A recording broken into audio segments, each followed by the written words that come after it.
నమస్తే అన్న, అందరికీ నమస్కారం. కువైట్లో ఉన్న భారతీయులు ఎవరైతే ఉన్నారో కొంతమంది అయితే ఏజెంట్ల సహాయంతో వీసాలు తీస్తూ ఉన్నారో దీంట్లో మోసపోతూ ఉన్నారనమాట. అలాగే వీసాలు తీసేటప్పుడు వాళ్ళకు కూడా తెలియదు అనమాట వీళ్ళు మోసాలు చేస్తారని చెప్పేసి. అలాగే చాలామంది ఇండియాలో ఉన్నవారు కూడా వీడియోల కింద కామెంట్లు పెడుతూ ఉన్నారు. ఏదైనా డ్రైవర్ వీసా కానీ లేకపోతే ఇంట్లో పనిచేసే మహిళగా వీసా కానీ చెప్పేసి రకరకాల వీసాలు కావాలని చెప్పేసి అడుగుతూ ఉన్నారు. ముఖ్యంగా కువైట్కు వచ్చేవారు ఒకటి తెలుసుకోవాల్సి ఉంటుంది. ప్రస్తుతం మనం చూసుకుంటే ఇప్పుడు ఒక ఇంట్లో అయితే నేను పనిచేస్తూ ఉన్నాను ఉదాహరణకు అనుకుంటే, కానీ నా పక్కన ఇల్లు గురించి నాకైతే తెలియదు అనమాట. పక్కన కువైటి వచ్చి ఏదైనా ఒక ఇంట్లో డ్రైవర్గా పనిచేసేదానికి కానీ లేకపోతే ఇంట్లో పనిచేసేదానికి కానీ ఒక వీసా ఉంది, ఎవరైనా ఉంటారని అడిగితే కానీ మనకైతే బయటికి మంచిగానే కనపడుతూ ఉంటారు, కానీ ఆ ఇంటి లోపల ఏం జరుగుతుందో ఎవరికి తెలియదు. నిజంగా కువైట్ ఇంట్లో పని చేస్తూ ఉన్న డ్రైవర్లకు కూడా ఇంట్లో పనిచేసే మహిళలకు కూడా ఆ ఇంట్లో ఏం జరుగుతుందో వాళ్ళకు కూడా తెలియదు అనమాట.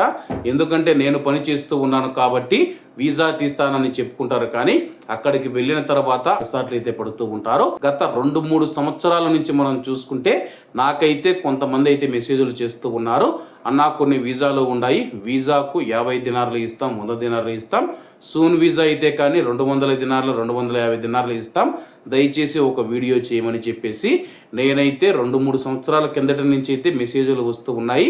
నేనైతే చేయనని చెప్పేశాను. ఎందుకంటే నాకే ఇంత డబ్బు ఇస్తామని చెబుతూ ఉన్నారంటే వచ్చిన వాళ్ళ దగ్గర నుంచి ఎంత వసూలు చేస్తారో, వచ్చిన తర్వాత వాళ్ళ యొక్క భద్రత కానీ రక్షణకు కానీ ఎటువంటి హామీ ఇస్తారని చెప్పేసి వాళ్ళైతే ఏమీ చెప్పలేదు. అంటే నేను ఒక ప్రకటన ఇచ్చిన తర్వాత నన్ను నమ్మి చాలామంది వీసాలకు అప్లై చేసుకుంటే కానీ మీ దగ్గర డబ్బులు అయితే లాగేసుకుంటారో, ఒకవేళ మిమ్మల్ని మోసం చేయవచ్చు, కువైట్కు వచ్చిన తర్వాత పట్టించుకోకపోవచ్చు, లేకపోతే కువైట్కు వచ్చిన తర్వాత మీ యొక్క పాస్పోర్ట్లు తీసుకొని బెదిరించవచ్చు. కాబట్టి కువైట్కు మరియు గల్ఫ్ దేశాలకు వచ్చేవారు ఎవరైతే ఉన్నారో ఏజెంట్ల ద్వారా కాకుండా మీకు తెలిసిన బంధువులు కానీ లేకపోతే మీకు తెలిసిన కుటుంబ సభ్యులు ఎవరైనా కువైట్ మరియు గల్ఫ్ దేశాల్లో ఉంటే వచ్చేదానికి ప్రయత్నం చేయండి.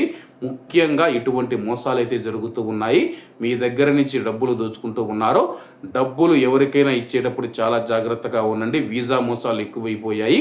కువైట్లో కొంతమంది మనం చూసుకుంటే వస్తూ ఉన్న జీతాలు కూడా చాలడం లేదని చెప్పేసి ఇలా వీసాలు తీసి చాలామందిని మోసాలు చేస్తూ ఉన్నారు. నాకు మెసేజ్లు కూడా వస్తూ ఉన్నాయి. దయచేసి ఎవరు మోసం చేయకుండా మీ మాదిరిగానే చాలామంది కష్టపడి సంపాదించుకోవాలని చెప్పేసి అప్పులు చేసి మరి మీకు డబ్బులు ఇస్తూ ఉన్నారు.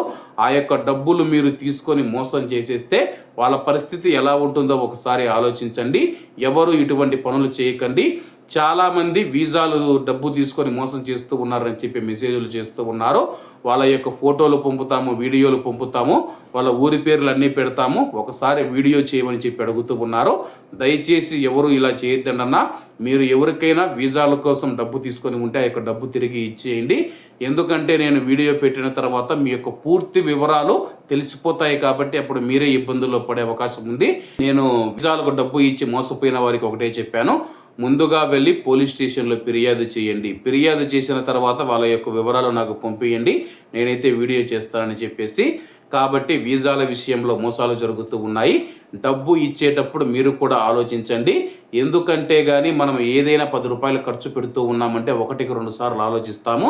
అలాంటిది వేల రూపాయలు, లక్షల రూపాయలు ఇచ్చేటప్పుడు ఒకసారి ఆలోచించాలని కోరుకుంటూ అందరూ బాగుండాలి, అందులో మనం ఉండాలి. అందరికీ నమస్తే అన్న, జై హింద్.